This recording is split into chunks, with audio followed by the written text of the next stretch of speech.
Hey guys, it's Brandon Reichmal here, student at Joel Seddon Institute, and today we are going to be talking about torque converters. Pretty much I already got this one broke down. I'm just going to be putting everything back in and giving you an explanation of what everything does and how it works together. First we're going to start in here. We got the impeller, and this is connected directly to your engine.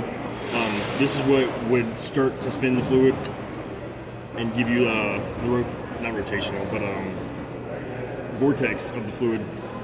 So now we're going to go ahead. Next thing you got is your stator. Now inside your stator, you also have a sprag. And your sprag is what would allow this here device to only rotate one way. And once I get this daggone thing on there, I'll show you. This one's actually broken, but say the transmission spinning this way.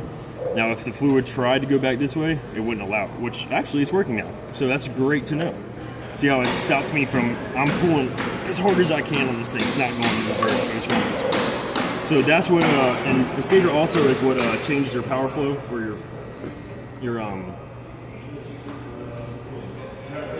what's the word?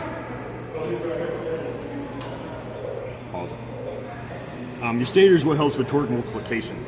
So next, we're gonna go to the turbine. Now the turbine, as you see, has fins just like the impeller does. It sits directly inside there like that. Now as this spins, fluid's forcing, and this is what's driving the transmission. This is connected directly to your splines and transmission.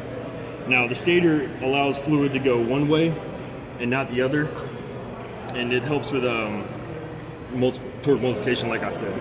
Next we got the housing for the friction plate. So pretty much this is like a giant steel what the friction plate rides on. And now the friction plate, which we got here, which just slides on these little teeth, when this locks, it essentially locks every piece in here together. So it's like a 1-to-1 gear ratio. Everything would spin at the exact same time. And the reason you would do that is because with the stator and the way torque converters work, you only have 90 to 95% efficiency when the torque converter is not locked. When it's at full lock, you have 100% efficiency.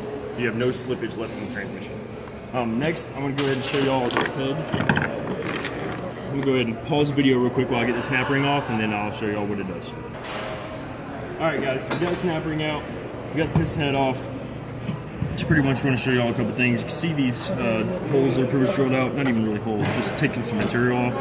Same thing in here. That's mainly for balancing on these parts. You don't want any kind of vibration because you're spinning these things at 5,000 to 6,000 RPMs, and you don't want that. It just causes wear on bearings and stuff. The second thing is, you see that tiny little hole inside there? And see how there's not another one on there? That hole is strictly for releasing the fluid out from behind this unit.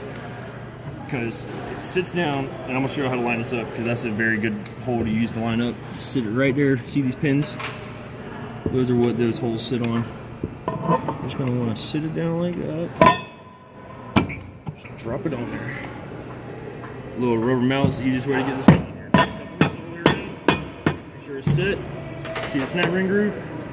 Now essentially what happens is inside this shaft, fluid is force fed through the center, which would then go in here and go to the back of this.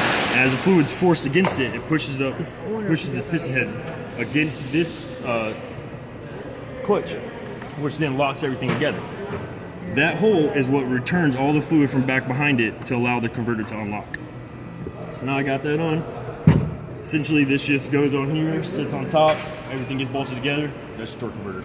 Hope y'all learned a little something. Y'all have a great day.